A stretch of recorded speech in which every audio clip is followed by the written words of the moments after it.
우리 가슴에 손 얹고 이렇게 고백하겠습니다. 하나님은 나를 사랑하십니다. 하나님의 사랑에 나는 위로를 받습니다. 나는 하나님을 절대로 포기하지 않을 것입니다. 그런 한 주의 삶을 살아가는 여러분 되시길 축복합니다. 여러분, 우리는 매일 밤 잠을 잡니다. 오늘 이곳에 오신 분들도 다 어제 잠을 주무시고 간혹 정말 밤을 새신 분도 있을 수 있겠지만 그러나 대부분 잠을 자고 오셨을 겁니다. 사람은 잠을 잘 때 모두 한 명도 빠짐없이 꿈을 꾼다라고 합니다. 사람의 수면 사이클은 대체적으로 90분 정도로 사이클이 이루어지는데, 반복되어지는 그런 사이클인데, 그래서 개인마다 차이는 있지만 우리가 하루를 잘 때 하루 동안 꿈을 꾸는 횟수는 4에서 6회 정도의 꿈을 꾼다라는 것이죠. 그런데 다만 우리가 기억을 못하는 것이죠. 저도 꿈을 잘 기억 못하는데, 그런데 꿈을 꾸는 것은 분명한 것 같습니다. 제가 이번 주에도 피곤하면 이제 잠버릇이 있는데, 피곤하니까 이제 피곤할 때 제 잠버릇 중 하나가 자다가 앉아서 혼잣말을 막 한다라고 합니다. 근데 저는 기억하지 못하거든요. 그나마 다행인 건 이제 어디 일어나서 막 돌아다니지 않는 게 좀 다행인 것 같은데, 이번 주에도 그러한 이 현상이 있었다라는 것이죠. 그래서 분명한 건 꿈을 꾼다라는 것이죠. 제가 근데 10년이 지나도 기억하는 꿈이 한 가지가 있습니다. 10년 정도 되는 것 같은데, 어느 날 꿈에서 제가 그 꿈에서 걸어가고 있는데 저 뒤에서 저 멀리서 어떤 사람이 막 뛰어오는 거예요, 남자가. 근데 이제 그냥 그런가 보다 하고 이제 앞을 봤는데 또다시 뒤를 돌아왔을 때 더 가까워지는 거죠. 더 가까워지고 또다시 뒤를 돌아봤을 땐 거의 가까이 근처에 있는 겁니다. 근데 그 사람이 갑자기 저를 찾아와서 저를 이제 주먹으로 때린 거예요. 저를 주먹으로 때린 거예요. 근데 왜 제가 10년이 지나도 이것을 기억하냐? 제가 그 꿈에서 그거 맞고 실제 일어났을 때 어땠겠어요? 정말 너무 아팠던 거예요. 정말 막 그 부위가 너무 주먹을 맞은 것처럼 아파서 정말 억울하잖아요. 누가 나를 때렸는지. 그 무슨 아무도 없었거든요, 그 주변엔. 그런데 너무나 억울하니까 제가 꿈을 잘 기억 못하지만 10년이 지나도 아직 기억하는 강렬한 꿈이 있습니다. 그래서 그날 밖에서 이제 뛰어나는 사람을 보면 약간 흠칫흠칫 놀라고 이렇게 거리에서 피했던 적이 있는데, 그러한 기억에서, 꿈에서 그런 잊지 못할 꿈이 있다라는 것이죠. 왜 꿈 얘기를 하냐? 우리가 그나마 경험할 수 있는 어떤 환상의 공간, 꿈에서는 뭔가 제한이 없고 불가능이 없는 그 공간이, 환상의 공간이 그나마 꿈에 가깝지 않을까 생각이 듭니다. 그러나 우리가 꾸는 꿈은 어떤 것이죠? 대부분 현실에 실제 일어나는 일은 아니죠. 현실과는 무관한 일들이라는 것입니다. 그런데 오늘 요한은 환상을 보게 돼요. 그것은 그냥 우리가 잠에서 꾸는 꿈과 같은 그런 환상 같은 것도 아니고 하나님께서 직접 보여주시는 환상입니다. 지난주 1장의 말씀을 보고 또 우리가 그 전에 2, 3장의 소아시아 7교회에 대한 메시지를 통해서 말씀을 계속해서 보고 있는데, 오늘 우리가 보는 요한계시록 4장의 말씀을 통해 새로운 전환점이 열리게 되는 것이죠. 그가 보는 환상은 어떠한 것이었습니까? 하나님의 계시였습니다. 1절 말씀에서도 그것을 분명히 말씀해 주십니다. 우리 함께 1절 말씀 다시 한번 같이 읽도록 하겠습니다. 이후에 내가 보았습니다. 보십시오. 하늘에 열림이 있고 전에 내가 들은 그 음성, 그 나팔 소리 같이 나에게 들린 음성이 말했습니다. 이리로 올라오너라. 그러면 내가 이후에 마땅히 될 일들을 내게 보여주겠다. 아멘. 자, 그가 본 환상, 하나님께서 인도하신 그 환상은 어떤 것이었습니까? 우리가 읽던 말씀에 나오지만 1절 하반부에 마땅히 될 일, 그리고 마땅히 일어날 일이었습니다. 우리가 꾸는 꿈과는 다른 반드시 일어날 일이 오늘 요한계시록에 요한이 보는 환상이었다라는 것이죠. 그 광경은 보좌 앞에 경배하는 이 천상의 예배, 그 예배의 장면을 그가 보게 되는 것입니다. 여러분, 신앙에는 다양한 모습들이 있죠. 오늘 광고에도 나왔지만 바이블 아카데미 같이 이런 성경 공부도 있고, 또 우리 교회의 모토 이 선교, 그리고 일상에서의 복음을 전한 전도, 또 여러 가지 프로그램과 또 순모임 같은 양육도 있습니다. 그런데 사실 이러한 이 것들은 우리가 이 땅에서 하는 신앙생활이고, 그리고 우리가 죽게 되면 사실 하나님 나라에 가면 이 모든 신앙의 생활의 그런 것들은 사라질 것들이죠. 우리가 하나님 나라에 가면 사실 전도나 선교가 필요하지 않습니다. 모두가 다 믿는 자들이고, 그리고 모두가 하나님 안에서, 주님 안에서 직접적인 말씀을 듣고 양육받기 때문에 어떠한 프로그램이나 다른 것이 필요하지 않죠. 그런데 유일하게 이 땅에서 하는 그런 신앙의 모습 중에 이어지는, 하나님 나라에 가서도 이어지는 것이 한 가지가 있습니다. 그것은 바로 예배입니다. 하나님 나라에 가면 매 순간이 하나님을 예배하는 그런 시간이라는 것입니다. 어떤 분은 이렇게 생각할 거예요. 이렇게 지루한 예배를 어떻게 매 순간 드릴 수 있겠냐, 이렇게 생각이 들 것입니다. 그러나 오늘 요한이 보는 예배는 다른 예배예요. 하늘의 예배, 천상의 예배. 어떤 목회자의 어떤 설교를 통해서 전해주는 것이 아니라 하나님의 직접적인 음성이 들리고, 그리고 우리가 한 주간 삶을 뒤로하고 연약함과 죄인의 모습으로 주님께 나가는 것이 아니라 하나님의 나라에서 드린 예배는 완전히 의롭게 된, 주님으로 인해서 완전히 의롭게 된 우리가 드리는 기쁨과 감격과 찬양의 예배가 그 가운데, 우리 가운데 놓여져 있다라는 것이죠. 그러나 그 하나님의 나라의 예배, 하늘의 예배가 더 완전한 예배이지만, 그럼에도 우리가 이 땅에서 드리는 예배는 너무나 중요합니다. 유진 피터슨이라는 신학자는 이런 얘기를 했어요. 예배는 장차 다가올 종말을 현재 연습하는 것이다. 미래의 천국이 현재로 들어오는 것이다 라고 이렇게 이야기했다라는 것이죠. 우리가 하나님 나라에 드려지는 그 천상의 예배, 모든 감격과 기쁨과 어떠한 것도 비교할 수 없는 그런 감격과 기쁨의 예배를 우리가 누리게 될 것이지만, 그곳에 가기 전에 이 땅에서도 우리가 하늘의 예배를 바라며 하나님의 그 존귀하신 분을 이 땅에서도 예배할 수 있는 그런 놀라운 경험이 우리 가운데 이 땅에 드려진 예배라는 것입니다. 그러면 우리는 이 땅에서 어떻게 하늘의 예배, 하나님의 나라의 예배를 경험할 수 있는가? 우리 1절 다시 한번 읽고 2절까지 같이 읽도록 하겠습니다. 같이 읽겠습니다. 이후에 내가 보았습니다. 보십시오. 하늘에 열린 문이 있고 전에 내가 들은 그 음성, 곧 나팔 소리같이 나에게 들린 음성이 말했습니다. 이리로 올라오너라. 그러면 내가 이후에 마땅히 될 일들을 내게 보여주겠다. 나는 순식간에 성령에 사로잡히게 되었습니다. 보십시오. 하늘에 보좌가 있는데, 3절까지 읽겠습니다. 그 앉으신 이는 벽옥과 홍옥 같고 무지개가 보좌를 둘러싸고 있는데 그 모습이 에메랄드 같았습니다. 아멘.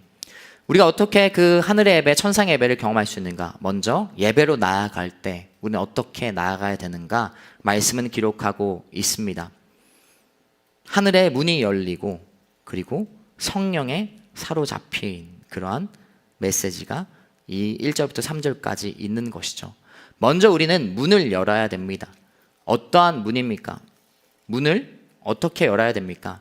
요한계시록 3장 20절에는 이런 말씀이 있습니다. 이 말씀도 함께 읽겠습니다. 보라, 내가 문 앞에 서서 두드리니 누구든지 내 음성을 듣고 문을 열면 내가 들어가서 그와 함께 먹고 그는 나와 함께 먹을 것이다. 아멘. 우리 예배로 나아갈 때 예배는 하늘 문을 열고 나아간다라는 거예요. 문을 열 때 하나님의 음성을 듣게 된다라는 것이죠. 어떠한 문일까요? 우리의 마음의 문을 열고 주님께 나아가야 됨을 말씀은 기록하고 있습니다. 하늘의 문이 열려 있다라는 것은 물론 오늘 말씀에서는 하나님께서 열어두는 것처럼 이야기하지만, 그러나 읽었던 요한계시록 3장 20절 말씀도 마찬가지고, 복음서에서도 두드리라 그러면 열릴 것이니 라는 말씀을 통해서도 그 문을 여시는 분은 분명 그리스도이지만, 우리의 마음이 열릴 때, 우리의 마음이 정말 하나님을 바라볼 때, 우리 온전히 주님께 예배로 나아갈 때 하나님의 음성을 들을 수 있다는 것을 분명 말씀은 기록하고 있다라는 것이죠. 여러분, 제가 작년에 이사를 하면서 집을 보러 다닌 적이 있습니다. 집을 보러 다닐 때 이 굉장히 좋은 브랜드의 아파트가 생각보다 시세보다 싼 가격에 나온 거예요. 집값이. 그래서 빨리 저도 이렇게 체크하고 그곳에 가서 그 집을 보았습니다. 근데 집이 너무 깔끔하고 좋았어요. 그리고 되게 시설도 잘 되어 있는 그러한 아파트였습니다. 그런데 그 집을 보고 나서 나와서 그 단지를 걷고 있었는데 그 집이 그 동네의 시세보다 싼 이유를 그때 알게 되었습니다. 왜냐하면 그 아파트 위로 이러한 그 비행기가 지나가고 있었기 때문이죠. 정말 가까이서 날아가는 거예요. 제가 그래서 너무 가깝죠. 저도 깜짝 놀랐습니다, 진짜로. 근데 이런 비행기가 그 분들의 이야기에 따르면 한 5분에서 10분마다 지나간다라는 거예요. 그러니까 이제 당연 집값이 쌀 수밖에 없는 것이죠. 그래서 이제 저도 보고 이제 마음을 접었습니다. 근데 사실 제가 집에 들어가서 봤을 때는 그 소리가 안 들렸거든요. 그러니까 비행기가 지나고 있음에도 이 창문이 굉장히 그것을 대비해서 엄청 두꺼운 샤시를 이렇게 한 것이죠. 그렇게 그 문이라는 것은 하물며 창문도 두껍게 하면 정말 비행기 소리가 큰데도 들리지 않지 않습니까? 근데 하물며 우리의 마음의 문은 어떠할까요? 우리의 마음의 문이 열리지 않으면 우리는 아무리 이 예배 가운데 나와도 예배로 나아갈 때 우리 마음이 열려 있지 않으면 하나님의 음성을 들을 수 없다라는 것이죠.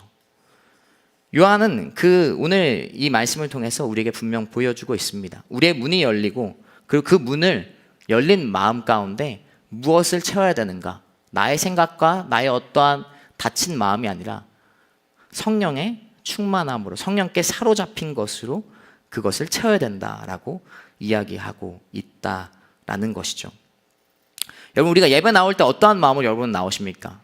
또 그냥 주일 예배를 습관처럼 나오진 않으십니까? 아니면 정말로 그냥 아무런 기대 없이 아무런 마음의 준비 없이 나오진 않고 있지 않습니까? 우리의 마음을 열고 주님께 먼저 나아가는 여러분 되시길 축복합니다. 우리의 마음문을 열 때 주님의 음성이 그때 들리는 거예요. 내 마음을 굳게 닫아두면 아무리 주님께서 큰 소리로 외치고 있어도 분명한 주님의 말씀을 들려준다 하더라도 우리 가운데 주님의 말씀이 들리지 않을 것입니다. 그리고 더 나아가 요한은 성령의 사로잡힌 속에 있었다라고 이야기해요. 우리가 읽었던 방금 2절 말씀에 성령에 사로잡히게 됐습니다라고 그는 고백하죠. 그런데 사실 이미 요한은 성령의 사로잡힘 속에 있었어요. 그 이전에도 마찬가지죠. 이 성령의 사로잡힘을 그가 계속 강조하고 있는 것입니다. 요한계시록 1장 10절 말씀 함께 읽도록 하겠습니다. 같이 읽겠습니다. 나는 주의 날에 성령께 사로잡혔었는데 내 뒤에서 울리는 나팔 소리 같은 큰 음성이 들렸습니다. 이미 계시록 1장 지난주 말씀에서도 그는 성령께 사로잡혀 있었습니다. 그러나 이것을 계속 그가 이야기하는 것은 그만큼 성령의 사로잡힘이 중요하다라는 것이죠. 그러면 성령의 사로잡힘은 무엇일까? 어떻게 성령님께 사로잡힐 수 있는가? 우리는 이미 사실 성령님을 모시고 살아가는 존재입니다. 이미 성령님께서 우리 안에 계세요. 그것을 신학적 용어로 내주하신다라고 합니다. 내주하시는 성령님이라고 이렇게 이야기하죠. 저는 그걸 느끼지 못하는데요, 이렇게 이야기할 수도 있지만 말씀은 분명 우리 안에 성령님이 계신 것을 이야기하고 있습니다. 고린도전서 12장 3절 말씀 함께 읽겠습니다. 그러므로 나는 여러분에게 알려드립니다. 하나님의 영으로 말하는 사람은 아무도 예수는 저주받은 사람이다라고 할 수 없고 또 성령으로 말미암지 않고는 예수는 주이시다라고 할 수 없습니다. 제가 넘기지 않았나 봐요. 네. 고린도전서 12장의 말씀을 통해서도 우리가 주를 예수님이라고 고백하는 것, 예수를 주라고 고백하는 것은 이미 성령의 내주하심 속에, 성령님께서 일하심 속에 있다라는 것이죠. 그렇지 않습니까? 여러분이 예수를 믿는 것이 여러분의 마음으로, 여러분의 의지로 믿는다라고 생각한다면 그것은 굉장히 큰 착각일 것입니다. 이미 하나님께서 역사하셔서 하나님께서 성령님을 통해서 내 마음에 그 마음을 주신 것으로 인해 우리는 주님을 예수님으로 고백한다라는 것이죠. 그럼 성령의 사로잡힘은 이야기했듯이 그 마음을 내려놓고, 내 마음을 내려놓고 그 모든 마음을 성령님께 드리는 것을 이야기합니다. 성령의 충만함을 간구하는 것을 이야기한다라는 것이죠. 저는 여러분이 이 예배 가운데 나올 때 마음을 내려놓고 하나님의 성령님을 구하며 여러분 이곳 가운데 나오는 여러분 되시길 축복합니다. 그것은 내 생각과 내 고민을 가지고 나오는 것이 아니에요. 물론 그걸 가지고 나올 수 있죠. 그러나 예배의 순간, 예배로 나아갈 때 우리는 어떠한 마음을 가지고 나아가야 돼요. 그러한 모든 것을 뒤로하고 하나님의 성령님의 역사하심 가운데 맡겨드리는 것을 기대하며 나아가는 거예요. 마음의 눈을 열고 성령의 충만함을 구하는 여러분 되시길 축복합니다. 그럴 때 하나님의 음성이 우리 가운데 들리는 것입니다. 저는 오늘 예배가, 우리가 드리는 이 예배 가운데 하나님의 음성을 듣는 여러분 되시길 축복합니다. 그렇게 예배로 나아갈 때 우리에게 그러한 모습이 필요한 것입니다. 계속해서 6절부터 9절 말씀을 통해 계속 말씀 보도록 하겠습니다. 함께 읽겠습니다. 또 보좌 앞에는 수정처럼 맑은 유리바다와 같은 것이 있고 보좌 가운데와 보좌 둘레는 앞뒤로 눈이 가득한 네 생물이 있습니다. 첫째 생물은 사자처럼 생겼고 둘째 생물은 송아지처럼 생겼고 셋째 생물은 사람의 얼굴처럼 생겼고 네 생물은 각각 6 날개를 가지고 있고 날개 둘레와 안쪽에는 눈들이 가득합니다. 그들은 밤낮 쉬지 않고 말했습니다. 거룩 거룩 거룩 전능하신 주 하나님, 전에도 계셨고 지금도 계시고 장차 오실 분이십니다. 그 생물들이 영원토록 사시는 보좌에 앉으신 분께 영광과 존귀와 감사를 드릴 때. 아멘. 자, 두 번째, 우리가 그럼 어떻게 천상의 예배를, 하늘의 예배를 이 땅에서 경험하게 되는가? 예배에 나아갈 때를 보았다면 두 번째는 예배 가운데 우리가 어떻게 나아가는가에 대해 말씀을 기록하고 있습니다. 말씀에서는 네 생물이 나오게 됩니다. 네 생물은 이러한 것을 뜻한다고 합니다. 가장 품위가 있는 사자, 가장 강한 힘을 가지고 있는 황소, 그리고 가장 지혜롭다고 하는 사람, 또 가장 민첩한 독수리를 나타내면서 이 네 생물이 결국 창조 세계의 모든 생물을 의미한다라는 것이죠.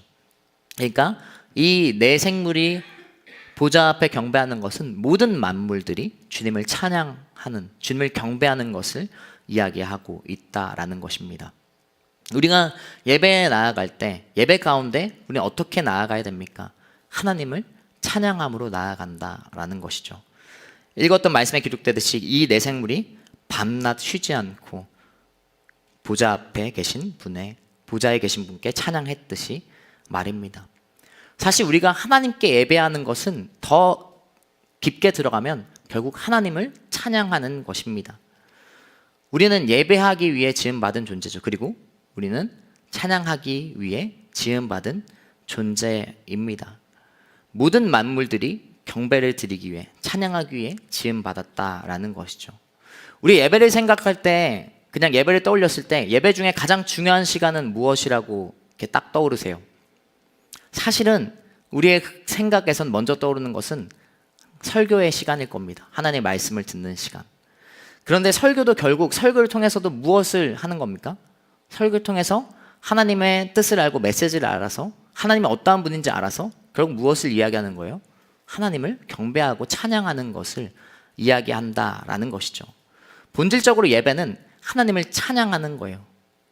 내가 듣고 내가 감정을 느끼는 시간이 아니라 하나님을 찬양하는 시간이 바로 예배의 시간이라는 것이죠. 우리 예배 가운데 찬양하며 나아가는 것임을 우리는 깨달아야 됩니다. 이사야 43장 21절 제가 읽겠습니다. 이 백성은 나를 찬양해 하려고 내가 손수 만든 사람들이다. 시편 100편 1절 온 땅의 여호와께 즐거운 찬송을 부를지어다 라고 말씀은 기록하고 있어요. 이 외에도 수많은 말씀에서 찬양에 대한 너무나 많은 말씀들이 나오죠. 왜냐하면 우리는 찬양을 하기 위해 지음받았고 예배를 통해 하늘의 예배를 경험하는 것은 주님을 찬양할 때 우리가 진실하게 그것을 경험하게 된다라는 것입니다. 저는 여러분이 그래서 찬양의 시간을 너무 소중하게 여겼으면 좋겠습니다. 물론 우리의 얘기하는 여기서 얘기하는 찬양이 우리의 형식상 구분되어지는 그런 예배의 순서를 이야기하는 것은 아니지만 찬양 자체가 그만큼 너무 중요하다라는 거예요. 왜 예배에 늦지 말자고 우리가 계속 이야기합니까? 찬양의 시간부터 하나님의 임재의 시작이기 때문에, 그리고 찬양의 순간이 너무나 우리에게 소중한 시간이기 때문에 그렇습니다. 저는 찬양이 그래서 너무 좋아요. 찬양을 하는 것이 너무 좋고 찬양을 부르는 것이 너무 좋습니다. 제가 전도사님이 빨리 왔으면 좋겠으면 하는 이유 중 하나가 제가 자유롭게 찬양을 드릴 수 있기 때문에 그래요. 왜냐하면 이곳에 있으면 사실 자유롭게 찬양 못 드리거든요. 제가 부르고 싶은 대로 맘대로 못 부릅니다. 뭐 그럴 때도 있지만 그런데 제한이 되는 게 사실이에요. 내가 막 음을 막 틀리게 부를 수 없잖아요, 이곳에서. 그럴 때도 있지만요. 근데 어쨌든 찬양의 시간이 너무나 소중하다는 거죠. 예배의 본질이 찬양에 있는 것처럼 우리는 하나님께 찬양을 하면서 나아가는 것입니다. 그때 찬양 때 중요한 것은 내 생물이 보여주는 것처럼 누구에게 찬양을 드려요? 보좌에 앉으신 분께 찬양을 드린다라는 것이죠. 여러분, 여러분의 보좌에는, 여러분이 찬양을 드리는 대상에는 누가 앉아 있습니까? 예배도 마찬가지죠. 찬양도 마찬가지고 이런 생각이 들 때가 있습니다. 그리고 이러한 사람을 간혹 보게 되죠. 예배 드릴 감정이 아니다.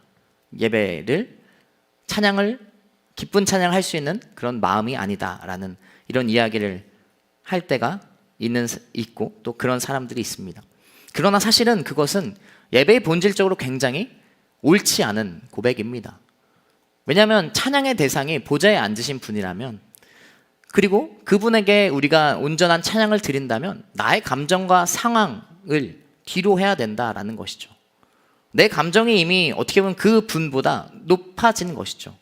예배의 본질을 어떻게 보면 흔들리는 그러한 고백이라는 것입니다. 모든 형편과 모든 상황 그리고 모든 감정 속에서도 우린 찬양의 대상이 되시는 보좌에 앉으신 하나님, 예수님을 찬양하며 나아가야 되는 예배자가 되어야 된다라는 것입니다. 예배는 보좌에 앉으신 주님께 찬양하는 거예요. 그래서 아까도 찬양 때 얘기했지만 감정을 물론 가지고 하나님께 찬양하는 건 너무나 좋은 것입니다. 그것이 자체가 틀렸다라는 것은 아니에요. 그러나 그 감정을 고백하는 이유가 그냥 내가 이 노래와 이 곡조가 좋아서 하는 것이 아니라 찬양의 대상이신 하나님을 찬양하는 것, 하나님을 바라보는 기쁨 가운데 나아가야 된다라는 것이죠. 저는 여러분이 감정을 뛰어넘는 찬양을 드리는 여러분 되시길 축복합니다. 그러한 찬양이 있을 때 정말 하늘의 예배를 우리는 경험하게 된다라는 것이죠. 더 나아가 이 내 생물은 어떻게 뭐라고 고백하며 찬양합니까? 거룩, 거룩, 거룩 3번을 외칩니다. 이 유대인 문화에서는 같은 말을 하면 두 번 하면 강조를 이야기하죠. 그건 우리도 마찬가지고요. 3번 하면 어떠한 것을 의미하는가? 최상급을 이야기합니다. 최상의 것을 주님께 찬양한다라는 거예요. 그들이 보여주는 하늘의 예배는 자신의 최고의 것과 최선의 것을 보좌에 계신 분께 찬양한다라는 것입니다. 최고와 최선의 것을 보좌에 계신 분께 드리는 찬양을 올려드리는 여러분 되시길 축복합니다. 그래서 일부가 아니에요. 나의 모든 것을 내어드리고 나의 모든 중요한 것, 그런 것 상관없이 나의 너무나 중요한 기도 제목과 또 때로는 말 못할 슬픔과 아픔이 나에게 있을지라도 우리가 주님께 정말 온전한 찬양을 드려 나아갈 때 오히려 그 가운데 기쁨과 평안함이 찾아온다라는 것이죠. 그러한 찬양의 온전한 기쁨, 정말 예배 가운데 하나님을 찬양할 때 온전한 기쁨이 여러분 가운데 있기를 축복합니다. 우리 옆사님 이렇게 고백하겠습니다. 최고와 최선의 것을 주님께 올려드립시다. 최고와 최선의 것을 주님께 올려드립시다. 그래서 찬양의 시간 항상 주님을 바라볼 수 있는 여러분 되시길 축복합니다. 우리 마지막으로 14절과 10절, 11절 말씀 함께 읽도록 하겠습니다. 같이 읽겠습니다. 또 보좌 둘레에는 24개의 보좌가 있고 그 보좌에는 24명의 장로가 흰옷을 입고 머리에 금 면류관을 쓰고 앉아 있습니다. 10절 24명의 장로들은 보좌에 앉으신 분 앞에 엎드려 영원토록 사시는 분께 경배하고 자기들의 면류관을 내려놓으며 말했습니다. 주 우리 하나님이여 영광과 존귀와 능력을 받으시기에 합당하십니다. 주께서 만물을 창조하셨고 주의 기쁘신 만물이 존재했고 또 창조됐습니다. 아멘. 우리가 봤던 첫 번째 예배 나아갈 때, 그리고 두 번째 예배 가운데를 보았다면, 세 번째는 예배를 통해 우리는 이 말씀, 읽었던 말씀을 통해 무엇을 본지 함께 나누기 원합니다. 이 예배를 통해서 함께 하늘의 예배를 드렸던 사람들, 24명의 장로들과 그리고 그 모든 생물들이, 그 공간에 있던 모든 만물들이 하나님 앞에 무릎 꿇며 나아가는 것을 보게 됩니다. 10절 말씀에서 이렇게 기록하고 있어요. 보좌에 앉으신 분께 엎드려 그리고 자기들의 면류관을 내놓으며 경배했다, 말했다 라고 이야기하고 있습니다. 우리 예배를 통해 무엇을 하는 겁니까? 그리고 예배를 통해 어떠한 삶을 향해 나아갑니까? 나의 삶 가운데 엎드리는 삶과 또 면류관을 주님께 내어드리는 삶을 살아간다라는 것입니다. 예배의 감격을 통해 그 예배가 삶까지 이어지는 것이죠. 예배를 통해서 우리는 나의 삶의 주인이 주님이라는 것을 고백할 수 있게 됩니다. 24명의 장로들도 자기의 의자가 있었어요. 말씀을 우리가 보면 24개의 보좌가 있었죠. 근데 그들이 예배를 드리고 예배를 통해서 어떤 행동을 하게 됩니까? 그 보좌에서 앉아있던 자기가 오직 주님께 엎드리고 또 면류관을 내려놓는다라는 것이죠. 여러분, 우리의 삶이, 그리고 예배를 통해서 삶까지 주인이 하나님 한 분인 여러분 되시길 축복합니다. 우리가 예배를 통해서, 이 주일날의 예배의 감격을 통해서 그 예배가 삶까지 이어지는 것입니다. 우리는 이러한 얘기를 많이 하죠. 삶의 예배도 너무 중요하다라는 것을 이야기합니다. 맞아요. 삶의 예배도 너무 중요하죠. 그러나 삶의 예배 이전에 우리가 이곳에 함께 모여서 드린 예배를 통해서 그 예배가 삶까지 이어지는 거예요. 주일날에 어떠한 우리가 드려진 함께 모이는 예배 없이 삶의 예배가 이루어지지 않는다라는 것이죠. 그만큼 우리의 이곳에서 드리는 예배, 하늘의 예배를 바라보며 추구하며 드리는 예배가 너무나 중요하고, 그리고 인해서 삶까지 우리의 삶의 예배가 이어진다라는 것입니다. 여러분, 그러한 삶의 예배 가운데 삶에서도 우리의 주인이 하나님 한 분이라는 것을 고백하며 나의 면류관, 내가 어떻게 보면 영광 받고 싶고 내가 더 높아지려는 마음을 주님께 내려놓는 여러분 되시길 축복합니다. 예배의 순간이 그러한 나를 내려놓는 시간이 되어져야 된다라는 것이죠. 그 예배를 통해서 우리는 엎드리고 내려놓는 예배를 이어가는 것입니다. 삶에서 예배가 결국 이러한 예배라는 것이죠. 삶에서 드리는 예배는 엎드리고 내려놓는 예배예요. 단순히 이곳에서 끝나는 것이 아닌 나의 삶의 주인이신 주님께 엎드리고 그리고 그 삶의 예배를 이어가는 것입니다. 전 한 주간 삶을 살아갈 때 이 주일날 드린 예배의 은혜를 가지고 더 이 예배의 은혜를 이어가는 여러분 되시길 축복합니다. 말씀을 정리하겠습니다. 여러분, 오늘 말씀을 통해 우리는 하늘의 예배를, 환상을 본 요한을 보게 되었습니다. 그리고 그 예배를 보며 우리가 느끼고 또 깨닫게 되는 바가 있습니다. 일단 먼저 우리는 예배하기 위해 지음받은 존재라는 것입니다. 그 본질을 잃지 않는 여러분 되시길 축복합니다. 그리고 예배 가운데 나아갈 때 그래서 마음의 문을 열고 주님께 나아가는 여러분 되시길 축복합니다. 그리고 예배 가운데 하나님을 온전히 찬양하는, 나의 감정과 상황과 환경에 좌지우지되는 찬양이 아니라 하나님 한 분만을 찬양하며 나아가는 여러분 되시길 축복합니다.